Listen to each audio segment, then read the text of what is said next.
Selamat siang pemirsa, saya Irwan Saragi kembali hadir menemani Anda dalam Sumut hari ini siang.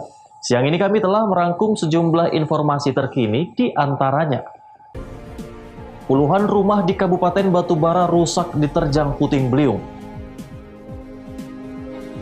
Ratusan warga demo di depan kantor PUPR Langkat.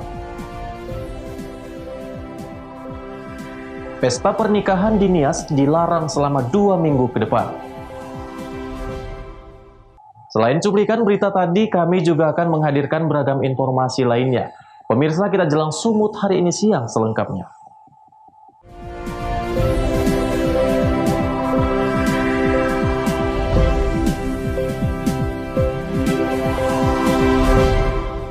Pemirsa, hujan disertai angin kencang porak-porandakan puluhan rumah di Kabupaten Batubara, Sumatera Utara. Bahkan 4 rumah diantaranya nyaris rata dengan tanah. Sejumlah warga yang rumahnya rusak parah terpaksa mengungsi di rumah tetangga.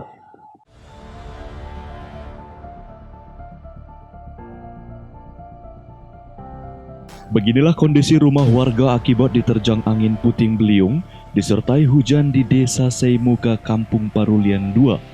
Kecamatan Datuk Tanah Datar, Kabupaten Batubara, Sumatera Utara.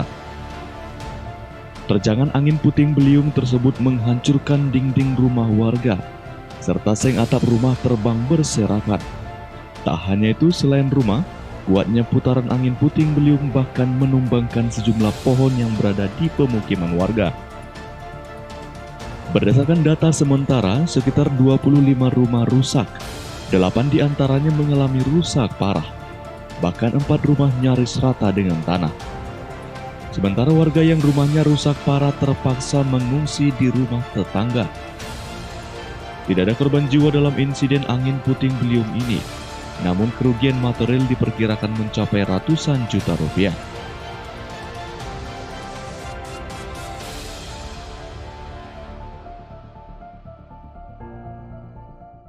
Ambil ini aku di sana. Terus gimana kejadiannya, Bu? Diri aku di dekat gereja itu. Aku tengoklah datang apa itu begini. Anginnya ya, Bu? Putar. Ya. Taufik melaporkan untuk Eva Arena TV. Sementara itu pemirsa, tim SAR gabungan melanjutkan pencarian korban tenggelam di objek wisata Batu Jalur aliran Sungai Buaya yang berada di Desa Perbahingan, Kecamatan Kotarih, Kabupaten Serdang Bedagai, dengan menurunkan 2 orang penyelam dari Basarnas Medan serta alat untuk pendeteksi mayat.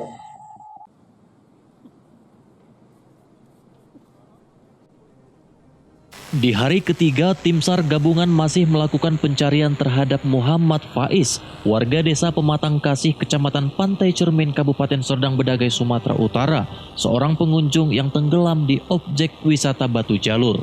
Tim SAR gabungan yang terdiri dari Basarnas Medan, TNI Polri, BPBD Serdang Bedagai, serta dibantu warga, masih melakukan pencarian korban yang tenggelam. 2 orang penyelam dari Basarnas Medan yang diturunkan melakukan pencarian di dasar Sungai Buaya tersebut.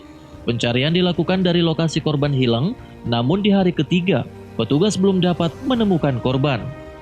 Budianto selaku Humas Basarnas Medan mengatakan, tim SAR kesulitan dengan sempitnya ruang sungai serta banyak bebatuan. Karena pengaruh hujan semalam sore, debit air naik, meningkat, kemudian keruh. Itu yang menyebabkan kita mengalami kesusahan. Jadi kita selain penyelam, kita juga menurunkan alat vibraskop, itu milik dari Sabara Medan. Jadi alat itu sangat membantu untuk penyelam. Dia dapat mendeteksi apabila di bawah permukaan itu terdapat mayat. Jadi kita bisa terdeteksi itu, jadi penyelam bisa langsung melakukan penyelaman di titik yang terdapat jenazah tersebut.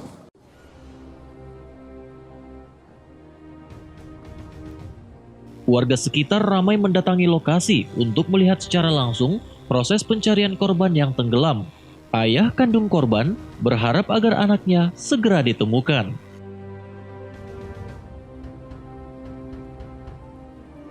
Abdul Malik melaporkan untuk Eva Arena TV. Pemirsa, puluhan warga di Kota Padang Sidempuan memblokir jalan menuju pemakaman khusus COVID-19 yang berada di Kelurahan Cilandit, Kota Padang Sidempuan. Pemblokiran ini dilakukan warga karena tidak terima lokasi tempat tinggal mereka dijadikan tempat pemakaman khusus COVID-19.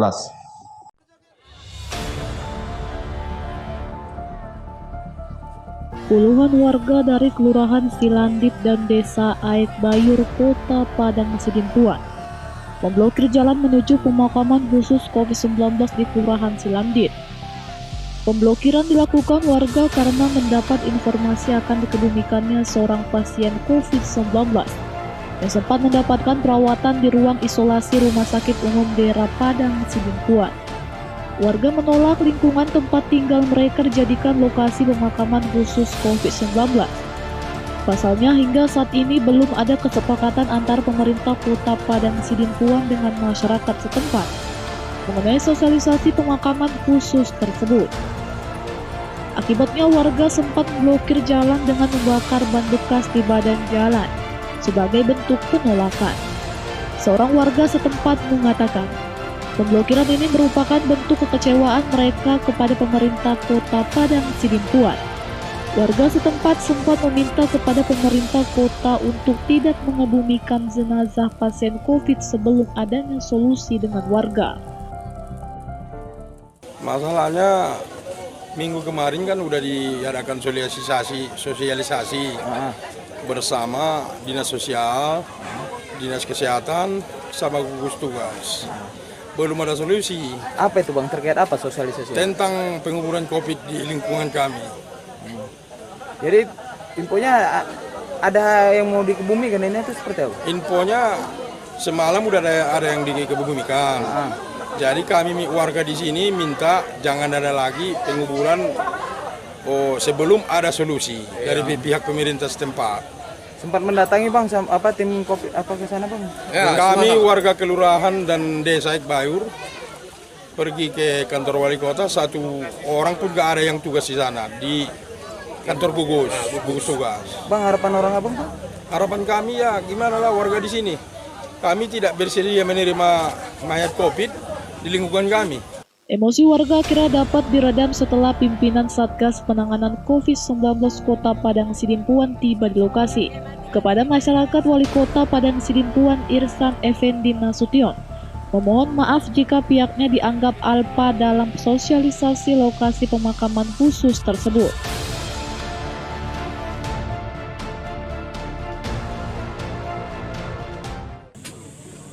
Kalau kemudian dianggap ada kealpaan pemerintah Kota Padang Sidimpuan gugus tugas tentang sosialisasi, saya mewakili pemerintah Kota Padang Sidimpuan menyampaikan permohonan maaf kalau dianggap, tapi itu Bapak Ibu sudah kami sosialisasikan melalui keputusan rapat gugus tugas. Tetapi apakah kemudian Bapak Ibu semuanya mendengarkan itu? Tentu pasti tidak. Kalaupun itu dianggap sebuah kealpaan, saya menyampaikan permohonan maaf mewakili pemerintah Kota Padang Sidimpuan. Setelah melakukan mediasi, warga akhirnya mempersilahkan dilakukan pemakaman terhadap pasien COVID-19 di lokasi khusus yang berada di lingkungan tempat tinggal mereka. Dari hasil mediasi tersebut, pemerintah daerah akan mendirikan plang larangan masuk area pemakaman hingga dipindahkannya lokasi pemakaman ke tempat yang lebih jauh dari tempat tinggal masyarakat. Azam Sinaga melaporkan untuk Evarina TV.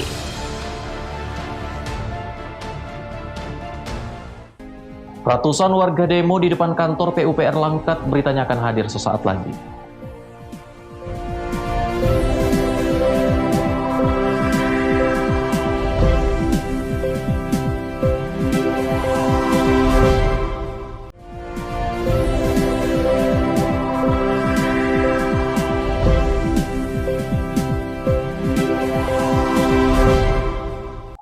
Terima kasih Anda masih bersama kami pemirsa. Ratusan warga melakukan aksi demo di depan kantor Dinas PUPR Langkat. Aksi ini dilakukan untuk menuntut agar oknum kontraktor ditangkap.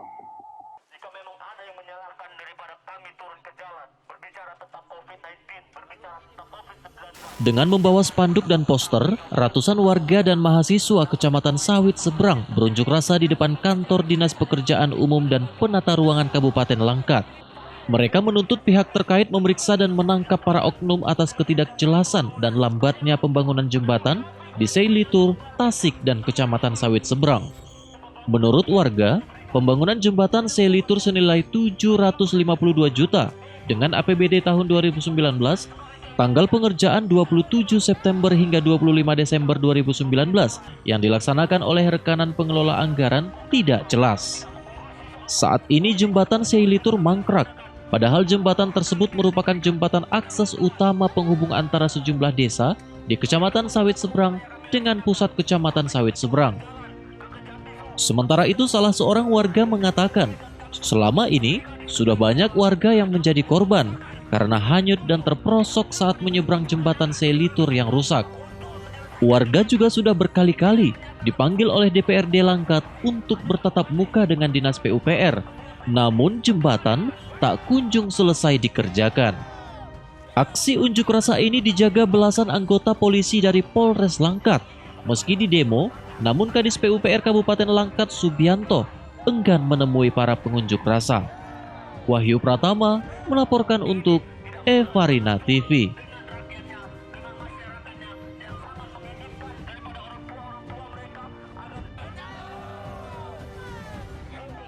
Sementara itu pemirsa, Partai Golkar Kabupaten Padang Lawas Utara melaksanakan musyawarah daerah ketiga. Bupati Padang Lawas Utara Andar Amin Harahap terpilih menjadi ketua Golkar secara aklamasi. Bupati Padang Lawas Utara Andar Amin Harahap terpilih untuk memimpin Dewan Perwakilan Daerah Partai Golongan Karya Kabupaten Padang Lawas Utara periode 2020 hingga 2025 dalam musyawarah daerah ketiga yang diselenggarakan di Aula Hotel Savalia Gunung Tua, Kecamatan Padang Molak. Terpilihnya Andar Amin Harahap sebagai Ketua Dewan Pimpinan Daerah Partai Golkar Padang Lawas Utara secara aklamasi mendapat dukungan penuh dari seluruh pengurus Partai Golkar Padang Lawas Utara. Turut hadir dalam acara musyawarah daerah ketiga Partai Golkar Padang Lawas Utara yaitu Sekretaris Partai Golkar Sumatera Utara, serta sejumlah organisasi di dalam tubuh Partai Golkar. Ketua Partai Golkar Padang Lawas Utara terpilih mengatakan, dalam waktu dekat kelengkapan pengurus akan segera dilengkapi dan melakukan konsolidasi di tingkat kecamatan se-Kabupaten Padang Lawas Utara. Seluruh kader Golkar nantinya akan mampu bergandengan tangan dalam mengembangkan Partai Golkar dan memajukan daerah Kabupaten Padang Lawas Utara.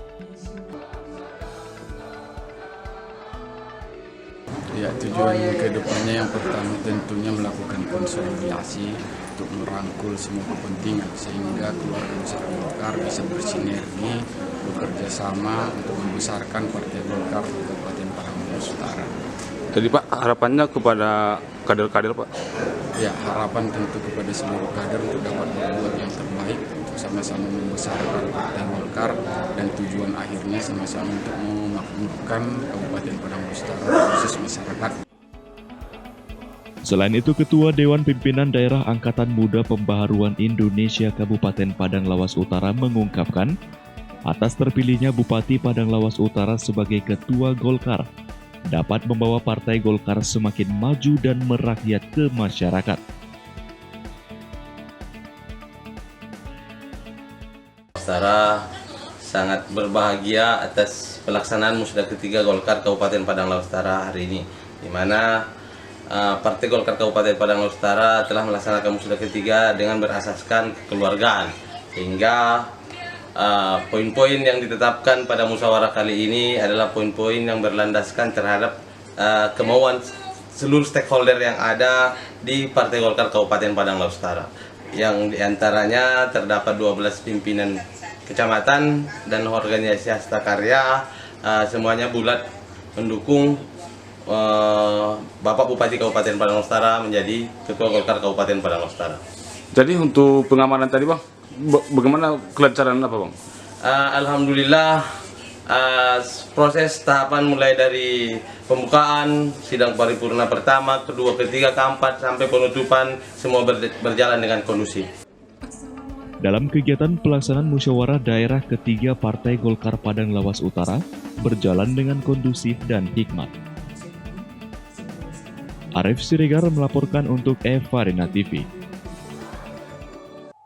Kita beralih ke informasi lainnya. Pemirsa, antisipasi peredaran narkoba dan penipuan yang dilakukan narapidana dari dalam sel, Kementerian Hukum dan HAM melakukan pemeriksaan kamar sel tahanan.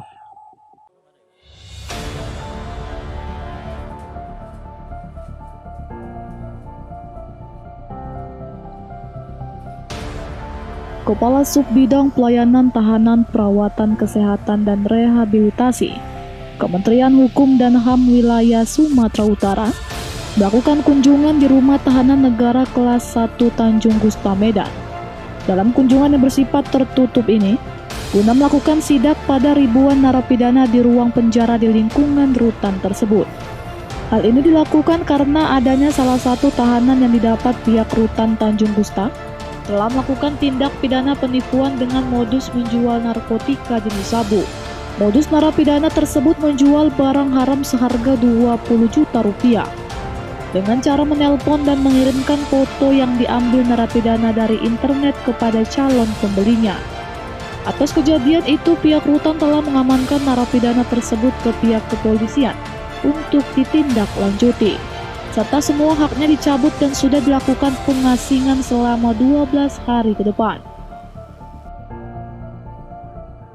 Saya kesini dalam rangka pemantauan dan evaluasi terkait dengan fungsi-fungsi intervensi pengamanan seperti itu. Yang dilihat sejauh mana keamanan ketertiban yang dilakukan oleh petugas Rutan Kelas 1 Medan. Terus kelas keamanannya, peri kehidupannya dari malam, pagi sampai siang hari ini. Ternyata hasilnya lumayan, mudah-mudahan dalam rangka mewujudkan UBK bisa berhasil.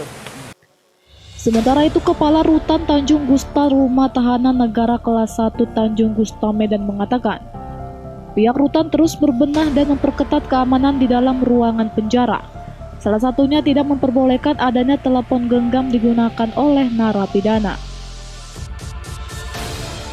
Yang benar adalah penipuan atau lodes yang bermodus dengan transaksi narkoba. Sudah kita tangkap, sudah kita strap sel, kita register F-kan, kita cabut remisi yang bersangkutan dan sedang menjalani pengasingan untuk 12 hari ke depan. Demikian.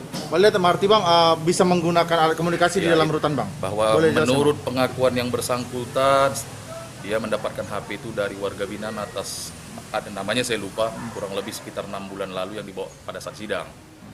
Dan warga binaan yang membawa itu sudah bebas dan dia mengakui bahwa memang HP tidak dibenarkan untuk digunakan di rutan sesuai dengan Permenkumham nomor 6 tahun 2013. Razia ini terus dilakukan agar narapidana tidak melakukan aksi kejahatan, penipuan dan peredaran narkoba dari dalam sel tahanan. Wahyu Pratama melaporkan untuk Evarina TV.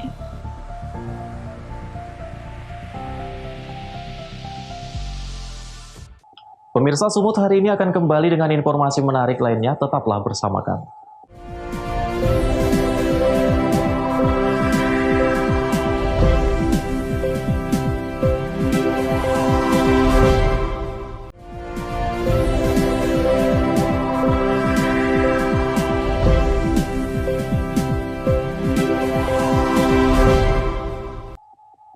Terima kasih Anda masih bersama kami. Pemirsa, akibat pandemi COVID-19 yang semakin meningkat khususnya di Kabupaten Nias, dilarang adanya pesta pernikahan secara adat selama 2 minggu ke depan. Hal itu dilakukan oleh pemerintah Kabupaten Nias untuk meminimalisir penyebaran COVID-19. Pesta pernikahan secara adat di wilayah Kabupaten Nias, Sumatera Utara tidak diperkenankan. Larangan pesta pernikahan adat tersebut diberlakukan hingga 2 minggu ke depan dengan tujuan mengurangi kerumunan orang banyak dalam upaya memutus penyebaran COVID-19.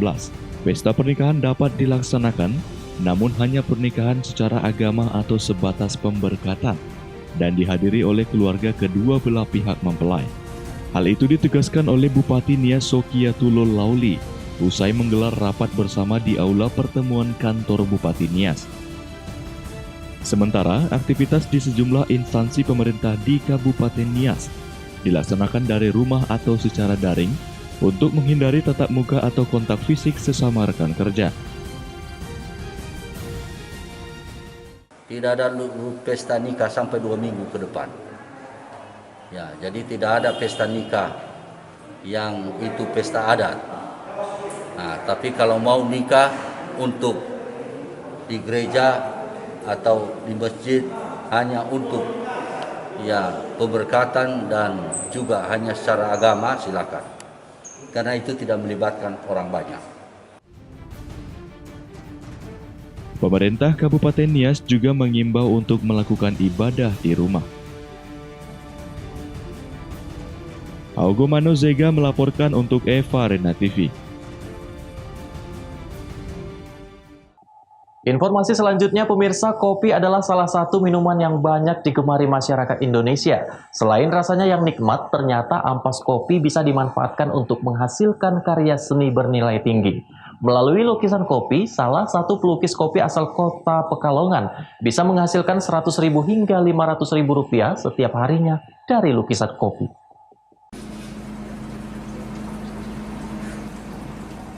Kopi dikenal sebagai minuman populer yang dinikmati semua kalangan. Tapi siapa sangka di tangan pemuda asal kota Pekalongan, Jawa Tengah, ampas kopi juga bisa dinikmati sebagai karya lukis bernilai seni tinggi. Seperti inilah proses pembuatan lukisan kopi atau coffee painting yang tengah dikerjakan oleh Firdaus, pemuda asal kota Pekalongan, Jawa Tengah. Untuk menghasilkan lukisan terbaik sesuai keinginan pelanggan, Firdaus terlebih dahulu membuat sketsa melalui foto yang dikirim pelanggan kepadanya. Kemudian setelah sketsa wajah terbentuk, Firdaus mulai menyapukan kuas yang telah dicelup ke dalam ampas kopi mengikuti sketsa. Untuk kopi yang digunakan sebagai media lukis, dipilih dari jenis Arabica. Karena kopi jenis ini memiliki tekstur lebih pekat dari sisi komposisi warna. Menurut Firdaus, untuk menghasilkan satu lukisan diperlukan waktu paling cepat 2 jam. Dan paling lama 1 minggu sesuai dengan ukuran dan tingkat kesulitan lukisan yang dibuat. Awalnya cuma iseng, karena lewat Instagram itu saya lihat kok di Pekalongan belum ada. Jadi saya coba-coba. Dan akhirnya responnya baik di Pekalongan. Berarti pesanan datang dari mana aja? Dari sekitar Pekalongan, Tegal, Jakarta, paling jauh Kalimantan sih. Berawal dengan belajar secara otodidak sejak 3 tahun lalu, Firdaus kerap kebanjiran pesanan untuk membuat lukisan kopi sesuai permintaan pelanggan. Lukisan kopi karya Firdaus biasanya dijual mulai dari harga Rp100.000 untuk ukuran 20 x 30 cm, hingga Rp700.000 untuk lukisan lebih besar. Dari Pekalongan, Jawa Tengah, Yusuf Fatoni, Kantor Berita Antara, mewartakan. Pemirsa, informasi tadi sekaligus mengakhiri pertemuan kita dalam Sumut hari ini siang. Saya Irwan Saragih, mewakili kerabat kerja yang bertugas, pamit undur diri dari hadapan Anda. Terima kasih atas kebersamaannya dan sampai jumpa.